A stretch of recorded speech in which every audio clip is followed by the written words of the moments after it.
নমস্কাৰ, মই চৰাইদেউ জিলাৰ অল্পিদাসৰ এটি কবিতা মই সাহিত্যৰ প্ৰেয়সী আবৃত্তি কৰিবলৈ ওলাইছোঁ। নহয়, মইতো কবি নহয়, মই মাথো কাব্যপ্ৰেমীহে। হয়, মই সাহিত্যৰ প্ৰেয়সী, মই সাহিত্যপ্ৰেমী।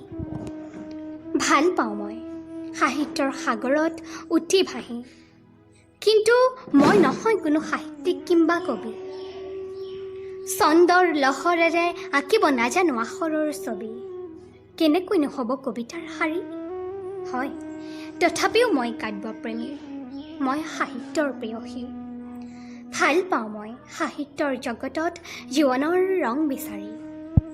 জীৱনটোৱে কেতিয়াবা পিছভুমুকি মাৰিব খুজিলেও মহান মহান লেখৰ মহাশক্তিয়ে মোক পুনৰ সজীৱ কৰি তোলে। ময়ো ব্যস্ত হৈ পৰোঁ জীৱনৰ সংজ্ঞা বিচাৰি। হৰ্ষ বিষাদেৰে ভৰপূৰ সাহিত্যৰ জগতখন সদায় প্ৰিয় মোৰ। হয়, মই কাব্যপ্ৰেমী, মই সাহিত্যৰ প্ৰেয়সী। ভাল পাওঁ মই সাহিত্যৰ পথাৰত অনুভৱৰ শস্য সিঁচি।